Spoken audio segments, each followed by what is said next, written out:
السلام عليكم ورحمة الله.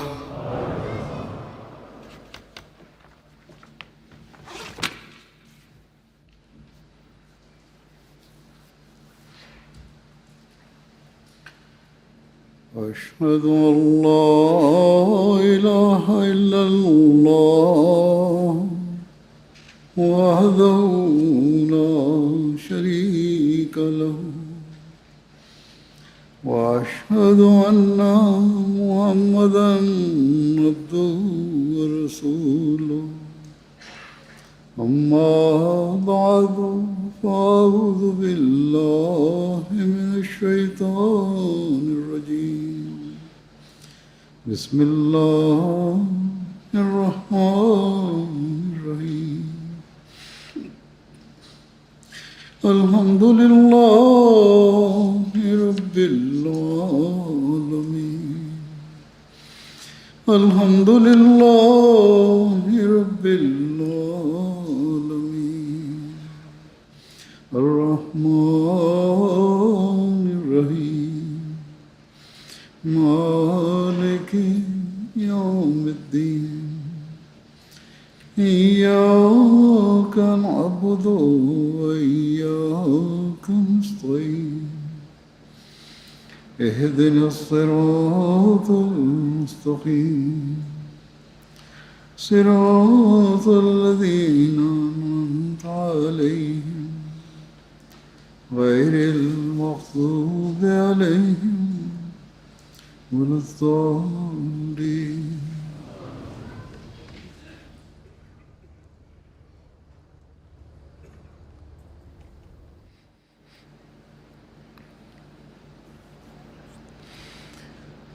حضرت اقدس مسیح موعود علیہ السلام Le Messie premier alayhi salam, en évoquant un des objectifs de la Jalsa Salana, un des grands objectifs sur lequel il a mis beaucoup d'accent, il a déclaré donc à ce sujet que ceux qui participent à la Jalsa Salana doivent progresser dans leur piété et dans leur taqwa, leur crainte révérentielle de Dieu. Et lorsqu'il en sera ainsi, ils vont se rapprocher de Dieu et ils vont marcher sur la voie tracée par Dieu. Et lorsqu'ils vont marcher sur la voie tracée par Dieu, eh bien, il sera impossible par la suite que l'on ne s'acquitte pas de son devoir à l'égard de Dieu, que l'on soit négligent à cet égard ou que l'on soit négligent à l'égard des devoirs envers autrui, envers les hommes, et il sera impossible donc de fomenter des troubles dans la société si l'on marche sur cette voie. Le Messie prophète alayhi salam a donc évoqué, il a déclaré donc que ceux qui lui prêtent allégeance ne doivent pas donc se contenter d'adopter la taqwa, mais avec une grande inquiétude au cœur, il a déclaré que vous devez, en accord au commandement de Dieu et de son prophète, sallallahu alayhi wa sallam, suivre donc les préceptes du Saint-Coran, suivre les directives de son prophète, sallallahu alayhi wa sallam. Et que donc, on doit donc, il nous a aussi montré donc les voies de la taqwa, suivre en accord à ces commandements de Dieu, aux directives du Saint-Prophète Mohammed, puis soit lui, il a déclaré que ceux qui me prêtent allégeance sont ceux qui, en accord au commandement de Dieu, marchent aussi sur la voie de la taqwa. Le Messie premier alayhi salam, en maintes occasions et dans différents discours, dans ses différents écrits, eh bien, il a souligné maintes et maintes fois donc l'importance de la taqwa. Il a déclaré que sans la taqwa, l'on ne possède pas de foi. Au contraire, Allah a déclaré à propos de la racine de la taqwa, il a dit au Messie premier alayhi salam que si cette racine est vivante, eh bien, toutes les œuvres seront vivantes. Sans taqwa, donc, on ne pourra rien accomplir. Et si l'on possède la taqwa, on possède tout. À une occasion, le Messie premier alayhi salam, en prodiguant des conseils sur la taqwa, a déclaré, elle a déclaré pour le bien-être de ma jamaat, il est important, il est important pour ma jamaat, il est important pour le bien-être de ma jamaat que je lui prodigue des conseils à propos de la taqwa, parce que toute personne intelligente comprendra que sans taqwa, l'on ne pourra pas mériter le plaisir de Dieu. Allah déclare Inna Allaha ma'al ladhina attaqaw Inna walladhina hum muhsinun. Le Messie premier l'Islam a cité ce verset en de nombreux endroits. Il a donc expliqué qui est un muttaqi, qui est un muhsin. Avant que j'explique cela à la lumière des dires du Messie premier l'Islam, je dois ici expliquer donc les termes muttaqi et muhsin. Le muttaqi est celui qui a la crainte de Dieu au cœur. Il est celui qui souhaite toujours le plaisir de Dieu. Il est celui qui, à tout instant,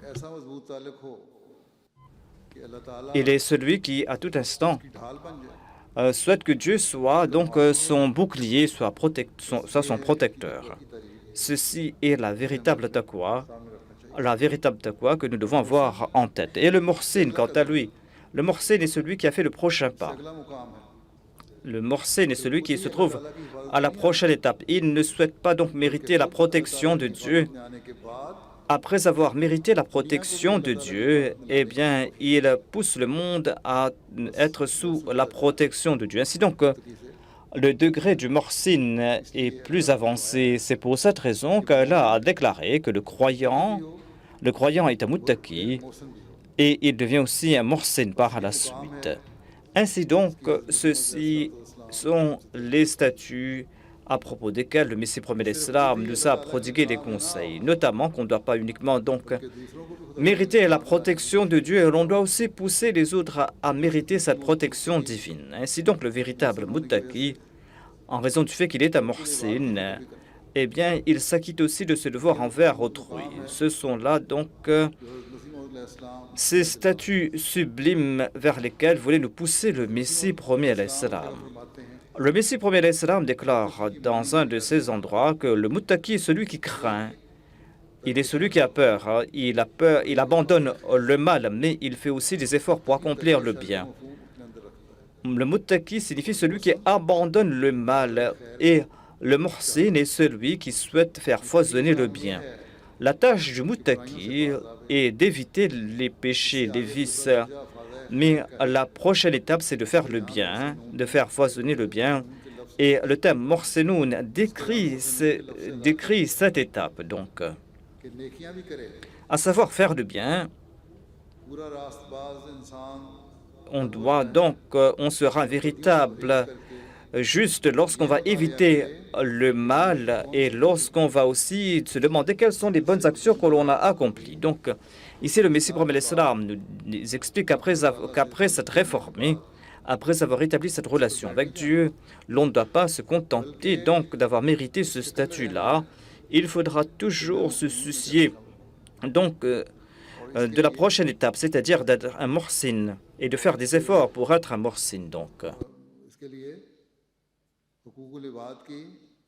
Et pour cela, l'on doit aussi s'acquitter de ses devoirs envers autrui.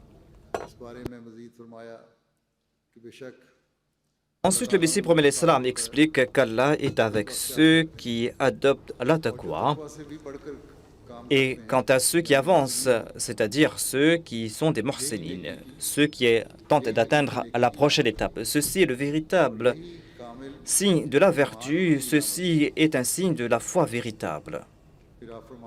Ensuite, le Messie premier l'Islam explique que le sens de la taqwa, c'est d'éviter les voies subtiles du mal. Mais dit le Messie premier l'Islam, la vertu ne signifie pas tout simplement dire que je suis vertueux, parce que je n'ai volé personne, je n'ai détourné les biens de personne, je ne commets pas de vol, et que je ne suis pas coupable du mauvais regard, que je ne suis pas coupable d'adultère. Pareille vertu mérite la dérision, parce que s'il commettait de tels péchés, s'il commettait le vol, s'il commettait le brigandage, il aurait été puni.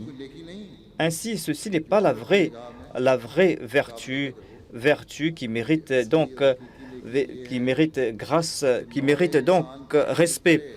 La véritable vertu, c'est de servir l'humanité et c'est de faire preuve de sincérité véritable et d'être prêt à donner sa vie pour la cause de Dieu. C'est pour cette raison qu'il est dit ici « Inna Allaha ma'alladhina taqaw walladhina hum muhsinun » c'est-à-dire qu'Allah est avec ceux qui évitent le mal et qui accomplissent aussi de bonnes œuvres. Souvenez-vous de ce point, dit le Messie prophète sallam. Tout simplement, éviter le mal n'est pas une grande vertu, n'est pas un grand accomplissement tant qu'on n'accomplit pas de bonnes œuvres. Et il y a nombre de gens qui n'ont jamais commis d'adultère, qui n'ont jamais versé le sang de personne, qui n'ont jamais commis de vol, qui n'ont jamais commis de brigandage. Et en dépit de cela, ces gens-là ne sont pas des exemples de fidélité, de sincérité dans la voie de Dieu, qui n'ont pas servi l'humanité d'une manière quelconque. Et c'est ainsi que ces gens n'ont accompli aucune bonne œuvre. Ainsi donc, ignorant est celui qui présente de tels arguments pour se dire vertueux, parce que ce sont là des péchés. Éviter ces péchés, tout simplement, ne fait pas de soi un ami de Dieu. Celui qui commet des péchés, celui qui commet l'adultère, celui qui prend des pots de vin, eh bien, celui-là, il sera puni ici-bas sur terre. Il ne va pas mourir tant qu'il n'a pas été puni sur cette terre. Ainsi donc, sachez que on n'est pas un vertueux tout simplement en évitant ces vices, ces maux. La taqwa est comme ce récipient qu'on nettoie, qu'on astique, afin qu'on y place un repas des plus succulents.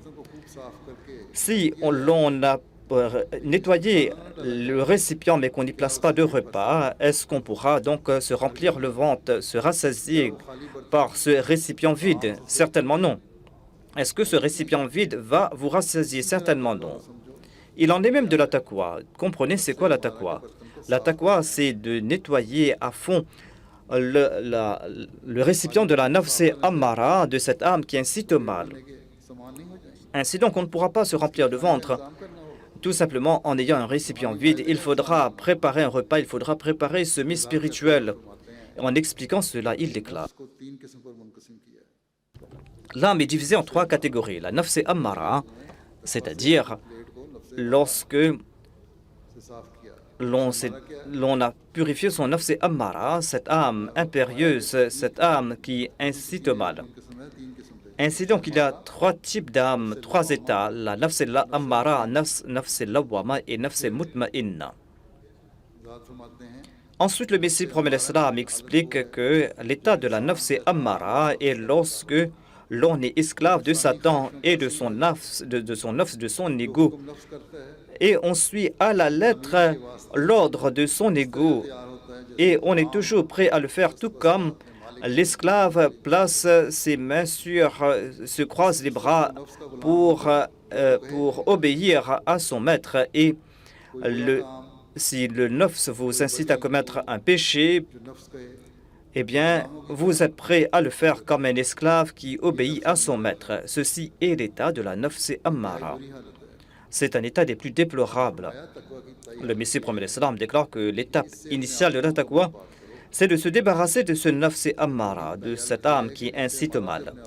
Vous devez vous débarrasser de cette âme. Donc, vous nettoyez vos récipients pour consommer un repas. De même, vous devez nettoyer le cœur, votre cœur, le récipient intérieur. Si vous ne l'avez pas nettoyé, eh bien, tout repas que vous allez y placer sera donc un repas qui sera donc insalubre, même si c'est un repas des plus succulents que vous avez placé. Donc, on doit tous réfléchir à ce propos, jusqu'à quel point nous avons nettoyé ce récipient. Étant donné qu'on l'a récipié, si on l'a nettoyé, eh bien, on doit, en toute sincérité et avec de bonnes intentions, mener le djihad contre Satan.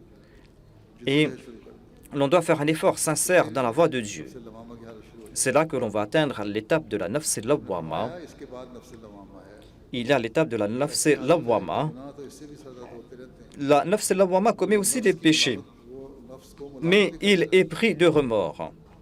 il a des regrets et il tente de se libérer de ses péchés. Quant à ceux qui sont à l'étape de la nafs lawwama, eh bien, ils sont dans un état de lutte, c'est-à-dire ils sont en train de lutter contre Satan et leur nafs. Parfois, c'est le nafs qui a le dessus, et il sombre, il trébuche, et des fois, c'est eux qui ont le dessus sur leur nafs, il arrive à le réprimer. Ces gens-là progressent donc à l'étape de la nafs lawwama. Ces gens-là sont dans un état de lutte. Des fois, c'est le nafs qui a le dessus, parfois, ce sont eux qui ont le dessus. Ils n'ont pas remporté la victoire. Pour remporter le triomphe sur son nafs, il faudra faire des efforts constants, il faudra accomplir l'istighfar constamment. Il est important de quémander l'aide de Dieu à tout instant. Il est important d'avoir en tête le fait que nous devons donc progresser, atteindre les niveaux élevés de la taqwa et atteindre le seuil des muhsinoun. Et lorsqu'on va implorer l'aide de Dieu, et lorsqu'on va faire des efforts constants, c'est là que l'on va atteindre l'étape de la nafs mutma'inna. Et le Messie premier islam déclare à ce propos que la troisième étape, l'étape de la nafs mutma'inna, de cette âme apaisée, c'est lorsque la lutte est terminée. On a remporté la victoire, le triomphe. C'est pour cette raison que cette étape est l'étape de la nafs mutma'inna, cette âme qui est apaisée. Et il est dit à ce sujet que c'est ainsi que l'homme arrive à maîtriser chacune de ses aptitudes et tout naturellement, il accomplit de bonnes œuvres. Lorsqu'on atteint cet état, c'est là que l'on a une foi sincère en Dieu, une véritable foi en Dieu. On a cette certitude, cette conviction que Dieu existe. Et l'étape finale de la nafs mutma'inna, c'est cette foi parfaite en Dieu, parce que on aura cette consolation parfaite lorsqu'on aura une foi parfaite en la personne de Dieu. Sachez, dit le Messie premier islam, sachez que la racine de toute vertu, c'est la foi en Dieu. Autant sa foi sera faible en Dieu, autant il y aura des faiblesses et de la négligence quant à l'accomplissement de bonnes œuvres. Mais lorsqu'on a une foi parfaite, une foi sincère, et lorsqu'on est convaincu de l'existence de Dieu et de ses attributs, c'est là que l'on pourra apporter des changements à sa personne. Celui qui croit en Dieu ne pourra pas avoir... Celui qui croit en Dieu ne pourra pas maîtriser ses péchés parce que cette foi, la vraie foi, donc, nous empêche de commettre des péchés. Lorsqu'on a une foi parfaite en Dieu et qu'en conséquence, on reçoit donc cette sérénité parfaite, eh bien, c'est cela notre objectif. Et notre Jamaat, dit le Messie promet l'Islam, notre Jamaat a besoin de cet état. Notre Jamaat a besoin de cela. Et pour mériter cette sérénité parfaite, on a besoin d'une foi parfaite. Ainsi, il est important de réfléchir à ce propos. Le premier devoir de notre Jamaat, dit le Messie promet l'Islam, le premier devoir de notre Jamaat, c'est d'avoir cette foi sincère en Dieu. Ainsi donc, nous devons, tout un chacun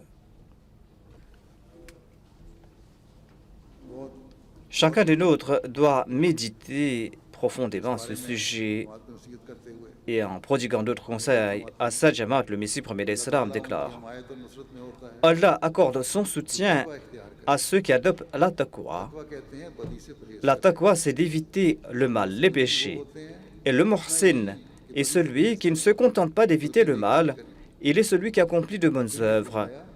Ensuite, il a déclaré Lilladhina ahsanu al-husna, c'est-à-dire, quant à ces gens-là embellissent leurs bonnes œuvres.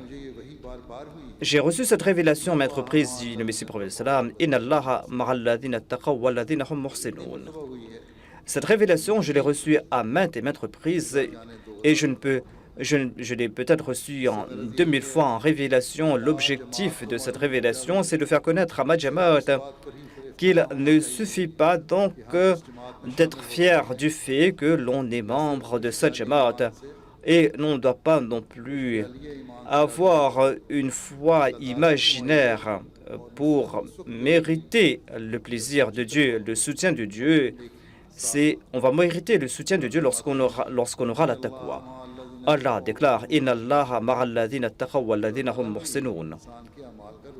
Allah fait un registre des actions de l'homme. Ainsi donc, l'homme doit aussi préparer un registre de ses actions et doit réfléchir jusqu'à quel point a-t-il progressé dans la vertu. On ne doit pas donc être au même état hier et le lendemain. Si on doit se demander si on est à la même étape le lendemain, eh bien, on sera donc un perdant. On sera dans la faillite. Ainsi donc, on doit réfléchir à ce propos. En ayant prêté allégeance au Messie promet l'Islam, on doit donc porter une grande attention à la taqwa et le progrès dans le domaine de la taqwa. Lorsqu'on va agir de la sorte, c'est là que l'on va s'acquitter de ses devoirs envers la bayra. À une occasion, le Messie promet l'Islam a prodigué les conseils suivants à sa Jamaat. Il déclare que j'ai constaté que il y a aussi des disputes entre les membres de ma Jamaat et il y a aussi donc des différents mineurs qui par la suite poussent les uns et les autres à attaquer l'honneur d'autrui. Ce sont là des actions des plus condamnables. On ne doit pas agir de la sorte. Si quelqu'un a avoué ses péchés, eh bien pourquoi l'autre n'est-il pas prêt à le pardonner? Certains donc sont prêts à humilier l'autre. Il faudra éviter pareilles actions. Dieu déclare qu'il est As-Sattar, qu'il couvre les péchés. Pourquoi donc n'a-t-on pas pitié de ses frères? Pourquoi est-ce qu'on ne pardonne pas ses frères? On doit toujours couvrir les défauts de son frère et on ne doit pas s'attaquer à son honneur. Il est dit dans un tout petit ouvrage, dit le Messie promet l'Islam, qu'il y avait un roi qui consignait le texte du Saint-Coran. Un mollah lui a dit que vous avez commis une faute là-bas. Un mollah est passé par là en disant que vous avez commis une faute ici, en consignant cela. En tout cas, le mollah avait du courage à l'époque. Le roi a coupé donc ce verset. Lorsqu'il est parti, eh bien, il a enlevé cela, c'est-à-dire il avait dit qu'il n'y avait pas de faute ici. Mais moi, j'ai mis un cercle ici en disant qu'on va corriger ce verset alors qu'il n'y a pas en fait de faute ici. Ou peut-être que c'était un de ces mollahs comme les mollahs d'aujourd'hui du Pakistan qui peuvent donc pousser l'État à faire ce qu'ils souhaitent. Et que ce roi et ces gens-là ne font pas cela pour faire plaisir à ces mollahs, mais ils le font par peur des mollahs. En tout cas, ce roi avait donc encerclé ce verset, mais il a enlevé ce cercle autour de ce verset en disant qu'il n'avait pas de faute ici. C'était le mollah qui était fautif. Il a déclaré que c'est là la racine de l'arrogance, notamment que de crier sur tous les toits les défauts d'un autre. Cela va détruire votre nafs. Vous devez éviter pareille action. Tout cela entre dans la taqwa. Et il faudra faire preuve de taqwa. Celui qui fait preuve de taqwa dans ses actions internes et externes, eh bien, il sera un ange parce qu'il ne va pas commettre le péché. Adopter la taqwa parce que c'est grâce à la taqwa qu'on va mériter les bénédictions de Dieu. Le muttaqi est protégé des maux de ce monde, des malheurs de ce monde. Allah couvre leurs péchés. Tant qu'on ne va pas adopter cette voie, la voie de la taqwa, cela ne sert à rien. Cela ne sert à rien de m'avoir prêté allégeance. Vous n'allez pas en profiter. Comment allez-vous en profiter de cette allégeance? Si vous avez commis, s'il y a cet obscurantisme en vous, si vous avez cette même ostentation, si vous êtes toujours colérique, si vous êtes tout aussi arrogant, à l'instar des autres, eh bien, quelle sera la différence entre vous et les autres? S'il n'y a qu'une seule personne chanceuse, bienheureuse dans le village, eh bien, les gens seront influencés par cette personne-là. Quant à celui qui craint Dieu, eh bien, il possède donc une force divine, une force qui pénètre les cœurs des gens. Les gens comprennent que c'est un homme de Dieu. Celui qui vient de la part de Dieu, eh bien, Dieu lui accorde une part de ses biens. Dieu lui accorde une part de ses biens et ceci est la voie des bienheureux. Ainsi dit le Messie premier l'Islam, vous ne devez pas blesser vos frères pour des broutilles. Le saint prophète Mohammed lui possédait toutes les bonnes qualités, toutes les vertus. Et Allah a envoyé le saint prophète Mohammed lui comme le dernier modèle. Et il a présenté ses vertus, ses qualités. S'il y a cette même barbarie que dans le passé, eh bien, ce sera le plus grand des malheurs. Ne cherchez pas les fautes d'autrui, parce que des fois, en cherchant des défauts des autres, eh bien, vous-même, vous arrivez à commettre ces défauts. Si l'autre ne possède pas ce défaut, que vous êtes en train de crier sur tous les toits, et même si cette personne possède ce défaut, eh bien, sachez que son cas est entre les mains de Dieu. Nombre de gens, même si vous êtes en train d'accuser à tort quelqu'un en disant qu'il possède ce défaut, il se peut que vous soyez vous-même par la suite coupable de ce défaut. Allah va commettre Allah va créer une telle situation que vous allez commettre de tels péchés. Et si cette personne possède réellement ces péchés, ces défauts, eh bien, laissez son cas entre les mains de Dieu. Il y a nombre de gens qui portent des accusations mensongères contre leurs frères. Évitez pareille action. Soyez bienveillants envers l'humanité et soyez bienveillants envers vos frères. Traitez bien vos voisins et traitez bien vos frères et évitez le shirk en premier parce que ceci est la première brique de la taqwa. Ainsi, ce sont là les principes d'or que l'on doit suivre après avoir prêté allégeance au Messie premier l'Islam, et ce sont là des actions qui vont établir la paix. Et c'est pour cette raison que nous sommes réunis ici. Ce sont ces principes-là, et si nous suivons ces principes, eh bien, Dieu va lui-même s'occuper de nos opposants, tout comme l'a dit le Messie premier l'Islam. Évitez le shirk, dit-il, parce que ceci est la première brique de la taqwa, et pour éviter le shirk, il faudra donc nourrir en soi la crainte de Dieu.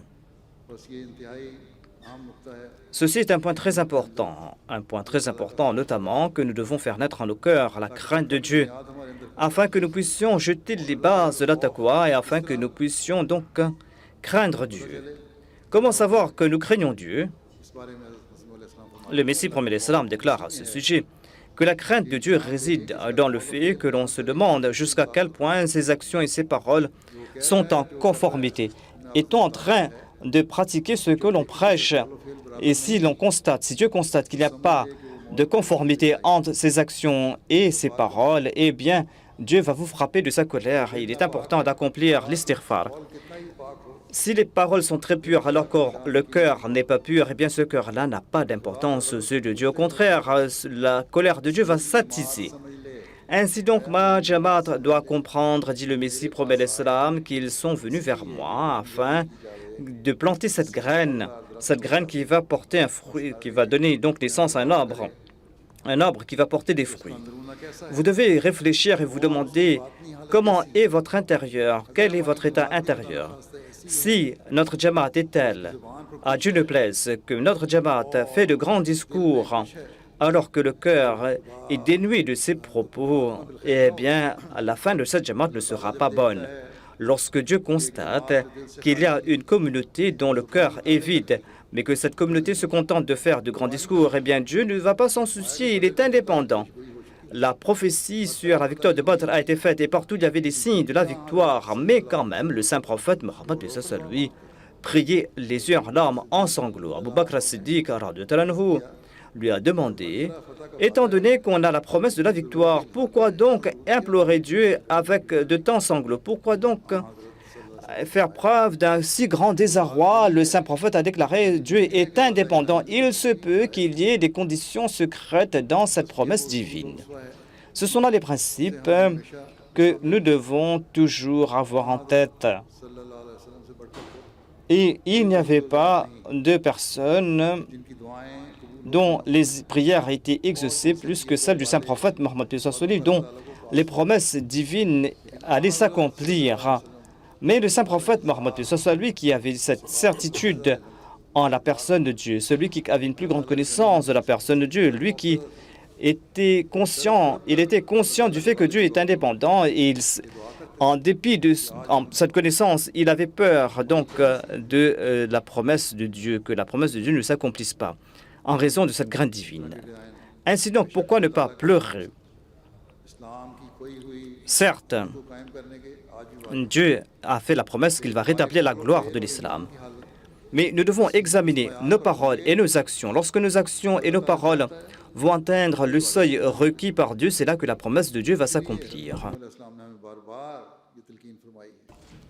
C'est pour cette raison que le Messie promet l'Islam a déclaré à maintes reprises que pour voir l'accomplissement de ces promesses divines, vous devez renforcer vos foi, vos paroles et vos actions doivent être en conformité. En évoquant les signes du Muttaqi, il déclare que le Muttaqi doit voir jusqu'à quel point il a progressé de la pureté, de la taqwa, et la norme est le Coran. Parmi les signes du Muttaqi, Allah déclare que Allah protège le Muttaqi des immondices de ce monde et Dieu lui-même devient le soutien du Muttaqi. Tout comme il a déclaré وَمَا يَتَّقِ اللَّهَ يَجْعَلْ لَهُ مَخْرَجًا وَيَرْزُقْهُ مِنْ حَيْثُ لَا يَحْتَسِبُ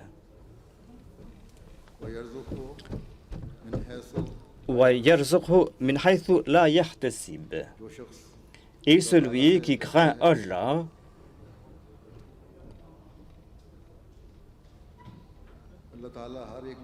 Dieu va lui ménager une issue pour lui et Dieu va pourvoir à ses besoins d'où il ne s'y attend pas. Un des signes du Muttaqi est que Dieu le préserve des pratiques viles. C'est-à-dire, le commerçant croit qu'il ne pourra pas faire fortune sans la tromperie, sans mentir. C'est pour cette raison qu'il n'évite pas le mensonge et il se dit contraint de mentir. Mais c'est là une chimère, dit le Messie promet l'Islam. Allah en personne devient le protecteur du Muttaqi et le préserve de ces situations, le contraignant à avoir recours au mensonge. Sachez aussi que Dieu délaisse celui qu'il a délaissé. Si Dieu Ar-Rahman vous a abandonné, eh bien certainement Satan va se lier d'amitié avec vous. Ainsi donc, c'est là un état qui mérite grande inquiétude. On doit comprendre que si Dieu vous a abandonné, eh bien Satan aura le dessus sur vous. Le Messie promet l'Islam déclare, ne croyez pas que Dieu est faible. Il est très puissant. Si vous placez votre confiance en lui, il vous accordera certainement son soutien, tout comme il déclare وَمَن يَتَوَكَّلْ عَلَى اللَّهِ فَهُوَ حَسْبُهُ. Or, ceux qui ont été adressés ici dans ce verset étaient d'ores et déjà des croyants. Tous leurs soucis ne concernaient que la foi, et ils avaient placé entre les mains de Dieu leurs affaires mondaines. C'est la raison pour laquelle Dieu leur promet qu'il est avec eux. Ainsi donc, une des bénédictions de la taqwa est qu'Allah libère le Muttaqi de ces difficultés qui entravent ses œuvres religieuses.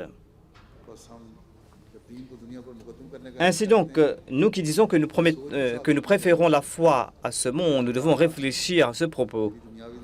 On doit demander, on doit comprendre que Dieu va combler nos besoins matériels si j'accorde préférence à la foi. Mais, encore une fois, il faut avoir une confiance parfaite en Dieu, il faut posséder la taqwa.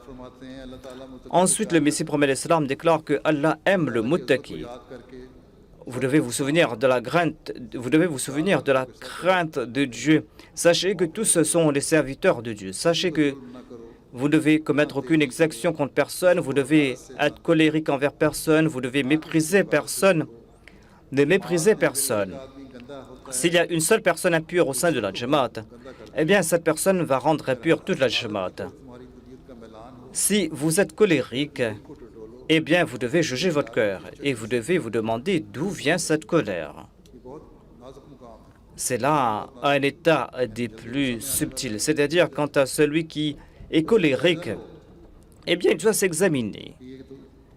Il doit s'examiner et se demander pourquoi est-il colérique, est-il arrogant, est-il orgueilleux?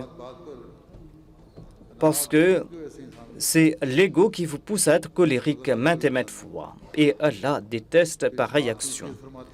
Ensuite, le Messie promet salam déclare que on doit donc analyser ses œuvres et ses aptitudes et user à bon escient ces aptitudes. C'est là que l'on va s'épanouir et qu'on va s'attirer la grâce de Dieu. C'est ainsi qu'agit le muttaqi. Il déclare donc, voyez toutes les aptitudes que Dieu vous a accordées. Dieu ne vous a pas accordé ces aptitudes pour les dilapider. Vous devez les user à bon escient. C'est là que ces aptitudes vont s'épanouir. C'est pour cette raison que Dieu n'a pas commandé d'enlever vos yeux ou vos parties sexuelles, donc, mais il vous a demandé donc de les user à bon escient, tout comme il est dit « Qad aflahal mu'minun ». Et en décrivant le muttaqi, Allah décrit « Wa ulaika humul muflihun ». C'est-à-dire, quant à ceux qui marchent sur les voies de la taqwa, eh bien, ils croient en l'invisible. Et leur swala donc chancelle, ils rétablissent la swala. Ils donnent dans la voie de Dieu, ils protègent leur sola, ils font de l'aumône. En dépit de leur nafs, ils croient donc ils ont cette certitude dans la parole de Dieu passé et présent. Ce sont ces gens-là qui seront sur le droit chemin. Ce sont des gens qui vont avancer. Et c'est ainsi qu'on va atteindre le succès, c'est ainsi que l'on va mériter le salut. Ce sont des gens qui s'acquittent de leurs devoirs envers Dieu et envers les hommes. Ce sont eux qui vont atteindre leur objectif. Et ce sont ces gens-là qui seront à l'abri des dangers de la route. C'est pour cette raison qu'Allah nous a encouragés à suivre la taqwa et nous a accordé ce livre qui nous prodigue des conseils sur la taqwa. Ainsi donc, dit-il, ainsi dit le Messie promet l'Islam. Notre Jamaat doit avoir donc le plus grand souci de notre Jamaat, c'est de se demander s'il possède la taqwa ou non. Ainsi, nous devons nous analyser. Nous devons nous analyser, voir jusqu'à quel point nous avons progressé de la taqwa. Une des conditions de la taqwa, c'est de vivre dans l'humilité. Et il doit en être ici de la Jamaat. Le Messie promet l'Islam déclare. Une des conditions des gens de la taqwa, c'est qu'ils doivent mener une vie d'humble, l'humilité. Il parle ici d'humilité et pas d'indigence. Donc, et il déclare que l'on ne doit pas considérer ce monde comme une fin en soi et qu'on doit se soucier de l'au-delà. Ceci est donc le sens de cette vie humble. C'est celui qui accomplit de bonnes œuvres. Il déclare donc, il doit vivre en toute humilité, celui-là. Ceci est une branche de la taqwa, grâce à laquelle on va pouvoir combattre la colère injustifiée. L'étape la plus difficile pour des grands arifines, des connaissants de Dieu, c'est d'éviter la colère. Éviter la colère est quelque chose de très difficile, dit le Messie promet l'Islam. L'orgueil naît de la colère. L'orgueil, la colère donne naissance. L'orgueil donne naissance à la colère et la colère aussi donne naissance à l'orgueil. On se met en colère parce qu'on se considère supérieur à l'autre.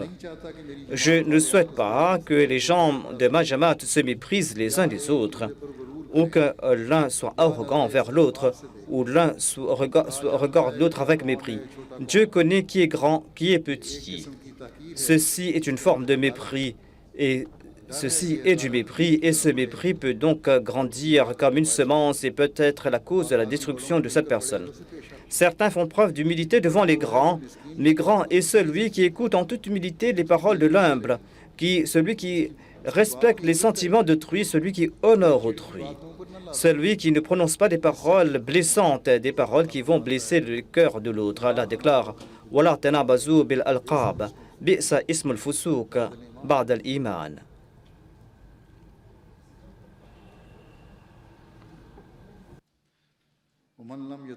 وَمَنْ لَمْ يَتُبْ فَأُولَٰئِكَ هُمُ الظَّالِمُونَ.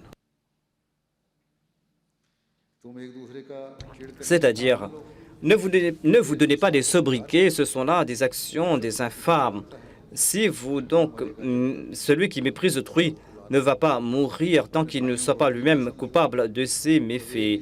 Ne méprisez pas votre frère, étant donné que vous consommez tous l'eau de la même source. Qui sait qui est en train de boire plus ou pas? On n'est pas honoré ou honorable par des valeurs mondaines. Le plus honoré est celui qui est le plus muttaqi. Inna akramakum indallahi atqakum. Ceci est un point fondamental que l'on doit toujours avoir en tête. C'est-à-dire notre lignée, notre origine ne pourra pas nous accorder quelque honneur. Notre connaissance non plus ne pourra nous accorder quelque honneur. Ni nos biens, ni notre richesse. Le plus grand aux yeux d'Allah est celui qui possède une plus grande taqwa, celui qui craint Dieu davantage, celui qui s'acquitte de ses devoirs envers autrui, celui qui n'est pas victime de son ego et de son égocentrisme. Ensuite, le Messie promet l'Islam explique que si vous souhaitez servir l'Islam, eh bien, vous devez progresser dans la taqwa de la pureté. Il déclare à ce propos. On doit placer des cavaliers à la frontière afin que l'armée ne traverse pas la frontière. Il est important de placer des forces à la frontière. De même, vous devez vous préparer. Attention que l'ennemi traverse la frontière et ne nuise à l'islam. J'ai dit à maintes reprises que si vous souhaitez servir l'islam, eh bien, vous devez vous-même progresser dans la taqwa de la pureté. Et c'est ainsi que vous allez entrer dans la forteresse divine. Et c'est ainsi que vous aurez l'occasion de rendre ce service. Vous devez donc entrer sous la protection de Dieu. Vous devez pénétrer dans cette forteresse impénétrable. Et c'est ainsi qu'Allah va vous donner l'occasion de lui rendre des services. Regardez la situation des musulmans. Les musulmans sont très faibles. Les autres nations les regardent avec mépris, les humilient. Si vous êtes faible à l'intérieur, eh bien, sachez que c'est votre fin. Cela va sonner votre fin. Vous devez regarder donc la situation des musulmans, tirer des leçons, nous, les membres de la Jamaat. Vous devez vous purifier l'âme. Vous purifiez l'âme tant et si bien que cette âme les purifie. Et vous devez donc vous devez donc placer ces chevaux. Il faudra placer ces soldats sur ces chevaux. À l'époque, donc, il y avait des cavaliers.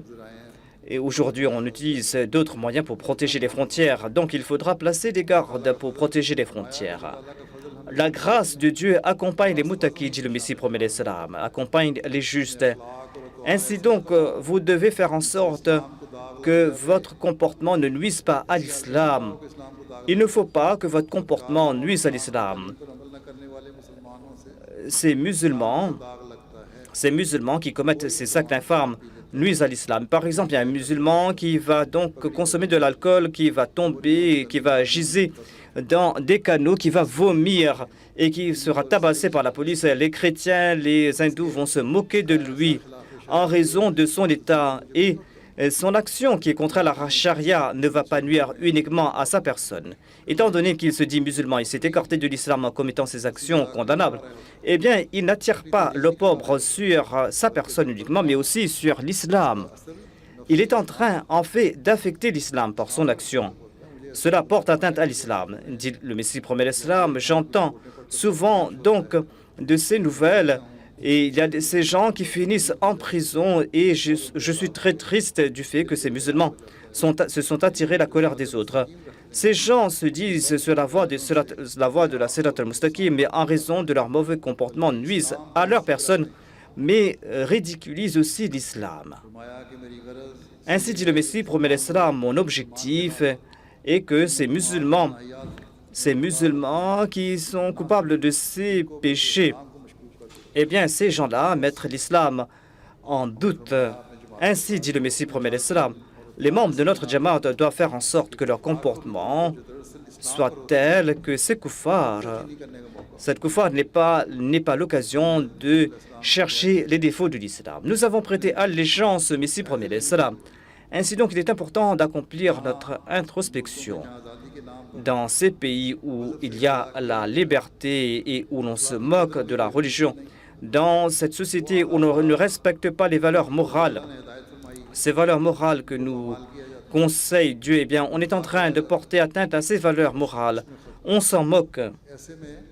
Eh bien, en pareil cas, face à une telle situation, eh bien, il se peut donc que ces mots affectent notre société, affectent nos descendants, nos enfants. Au contraire, il y a de tels cas où certains Ahmadis en sont coupables et que on est embarrassé d'entendre tout cela. Ainsi donc, nous devons faire preuve donc d'une grande vigilance dans cette société et nous devons donc faire en sorte que nos enfants, les autres suivent les enseignements de l'islam. Notre objectif, on ne va pas l'atteindre en lançant des slogans ici.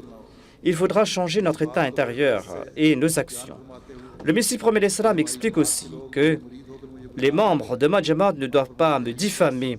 Il déclare que celui qui montre un changement dans ses actions et qui montre qu'il a progressé dans ses actions, eh bien celui-là, il va montrer un miracle. Et c'est ainsi qu'on accomplit le tablir silencieusement. Si l'on voit un changement positif, ce changement positif aura un effet sur ses voisins. Certains critiquent notre Jamaat.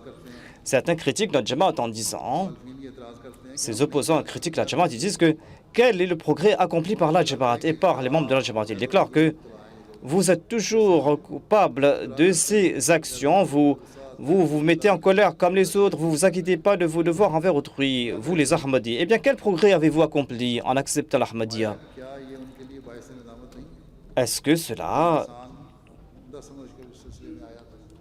Vous avez dit que... Vous avez dit que vous avez m'accepté et vous devez faire la renommée de votre père en tant que fils. Vous devez me faire un fils illustre va toujours faire la renommée de son père. Il en est de même de celui qui m'a prêté allégeance. Il est comme mon fils. C'est pour cette raison qu'il est dit que les épouses du saint prophète Mohammed paix soit lui sont les mères des croyants. C'est comme si le saint prophète est le père de la Ummah. Le saint prophète est le père de la Ummah. Eh bien, le père physique nous apporte en ce monde, mais le père spirituel nous mène vers le ciel et nous guide vers notre objectif central. Souhaitez-vous qu'un fils porte atteinte à l'honneur de son père? Souhaitez-vous qu'un fils parte jouer au jeu du hasard, qu'elle porte consommer de l'alcool, qu'elle porte chez les prostituées, qu'il porte atteinte à l'honneur de son père? Certainement non. Personne ne souhaite que son fils commette de telles actions. Si un femme commet de telles actions, eh bien, les gens vont l'attribuer à son fils en disant que c'est le fils d'un tel. Il est le fils d'un tel et il commet telle ou telle action infâme. Ainsi donc, ce fils infâme sera donc la cause du déshonneur de son père. De même, quant à celui qui m'a prêté allégeance, quant à celui qui ne se soucie pas de l'honneur de ma communauté, celui qui agit contre l'honneur de ma communauté, eh bien, celui-là ne se détruit pas soi-même, mais il est cause de destruction des autres en étant un mauvais exemple pour les autres et il les détourne de la direction. Ainsi donc, les actions de pareils gens vont détourner les gens de la direction. Deux vont dire que voilà, les autres vont dire que voilà, vous êtes comme les autres, il n'y a pas de différence entre vous et les autres. Pourquoi doit-on accepter l'Ahmadiyya? Pourquoi doit-on subir l'opposition des autres et rien acquérir et n'apporter aucun changement en soi? Ainsi donc, pareille action, pareils gens vont arrêter le progrès de la Jamaat dans le domaine du tablir. Ainsi donc, vous devez implorer l'aide de Dieu. Vous devez implorer l'aide de Dieu et vous devez vous débarrasser de faiblesses de toutes vos forces. Et si vous n'avez pas les moyens, eh bien, levez vos mains en prière parce que les prières, les mains que l'on soulève vers le ciel en toute sincérité ne retournent pas vides, sachez-le.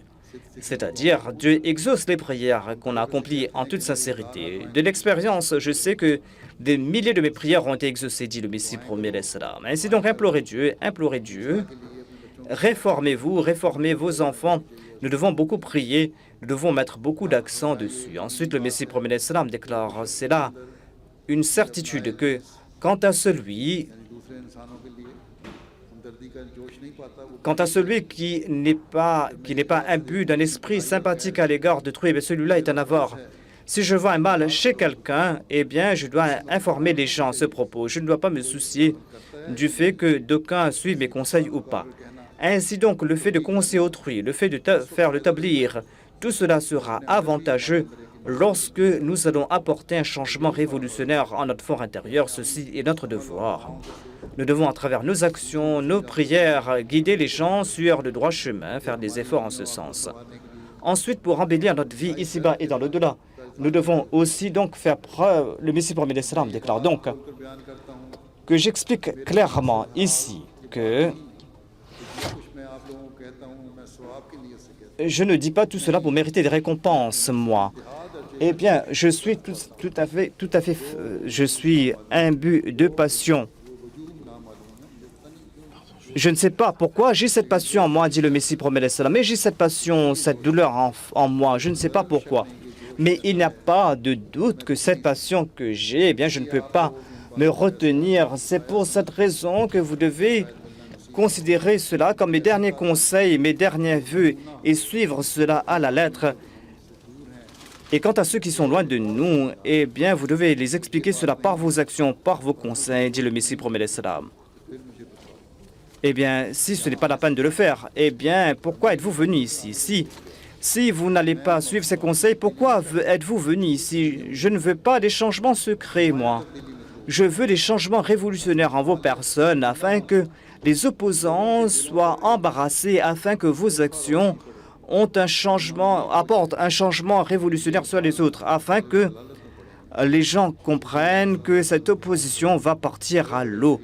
Il y avait de grands méchants qui avaient prêté allégeance au saint prophète Mohammed en raison des changements apportés dans les compagnons et en raison de l'exemple présenté par les compagnons. Les compagnons ont apporté des changements en leur personne. C'est pour cette raison que les gens se sont repentis et ont embrassé l'islam. Ainsi, si nous souhaitons établir une relation avec Dieu, si nous souhaitons être source de direction pour autrui, eh bien, nous allons devoir apporter en nos changements des changements purs. Et nous allons devoir nous réformer et nous devons accorder beaucoup, nous devons prier à foison et nous devons donc agir en ce sens. Si nos actions sont contraires à nos paroles, si nous ne devons pas apporter des changements purs en nous à l'instar des compagnons, eh bien, nous ne pourrons pas réformer l'humanité. Nous ne pourrons pas accomplir le tablir. Nous ne serons... Quelle est la promesse faite à un véritable Ahmadi? Le Messie prophète l'Islam déclare, Allah déclare dans le Saint-Coran, وَجَعِلُ الَّذِينَ اتَّبَعُوكَ فَوْقَ الَّذِينَ كَفَرُوا إِلَى يَوْمِ الْقِيَامَةِ وَجَعِلُ الَّذِينَ اتَّبَعُوكَ فَوْقَ الَّذِينَ كَفَرُوا إِلَى يَوْمِ الْقِيَامَةِ. Cette promesse a été donnée.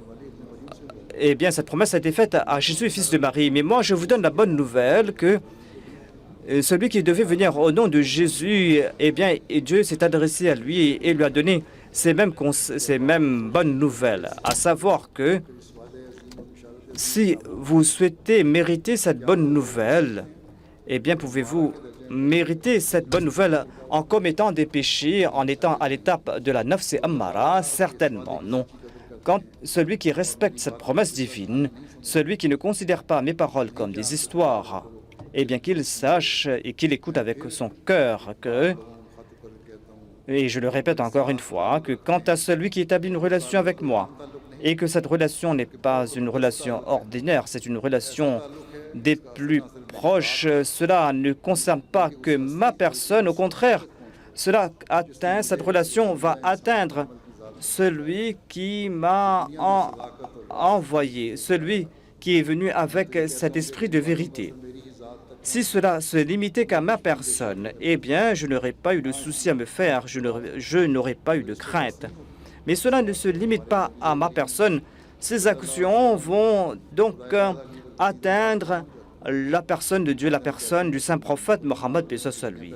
Si vous n'apportez pas ces changements en vous, eh bien, vous n'allez pas donc me déshonorer moi uniquement, vous allez déshonorer la personne du saint prophète, paix soit lui, vous allez déshonorer Dieu. Eh bien, en pareil cas, eh bien, écoutez-moi, les oreilles grandes ouvertes. Si vous souhaitez profiter de cette bonne nouvelle, si vous souhaitez que cette bonne nouvelle s'applique à vous, si vous souhaitez mériter ce grand succès, notamment que vous aurez le dessus sur les autres, les ennemis jusqu'au dernier jour, ce verset signifie que ceux qui vont accepter le prophète auront le dessus sur ses ennemis. Eh bien, si vous souhaitez que cette promesse s'accomplisse en votre faveur, si vous avez cette soif véritable, eh bien, dit le Messie promet cela, vous n'aurez pas ce succès tant que vous n'avez pas quitté l'étape de l'awwam pour atteindre l'étape de Mutmaïna. Je ne dis pas davantage, vous avez prêté allégeance à celui qui s'est dit envoyé de Dieu.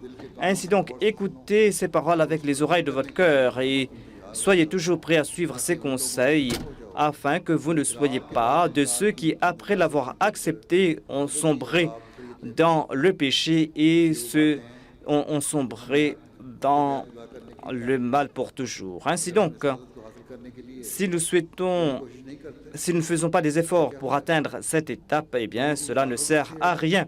D'avoir accepté le Messie promis, nous sommes en train de subir l'hostilité des autres et nous ne sommes pas en train de nous acquitter de nos devoirs envers autrui. Qu'Allah fasse que nous puissions grandir dans la taqwa, que nous puissions être de parmi les muhsinin.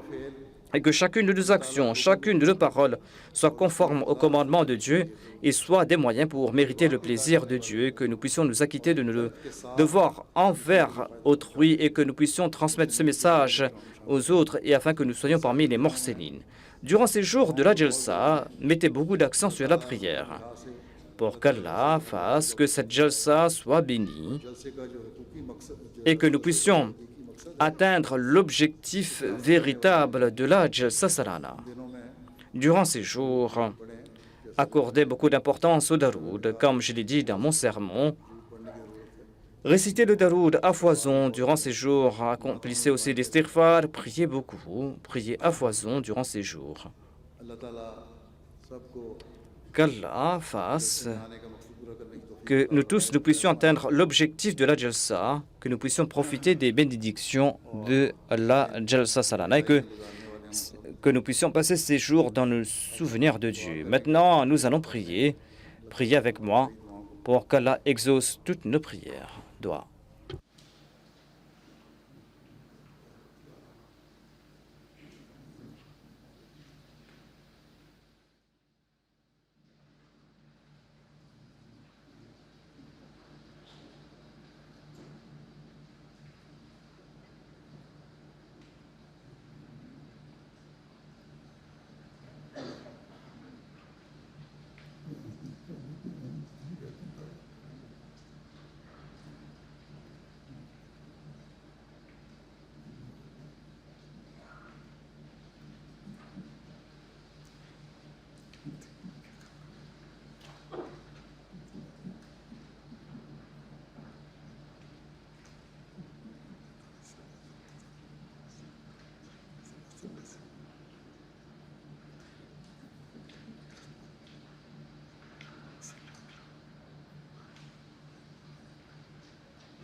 Ameen.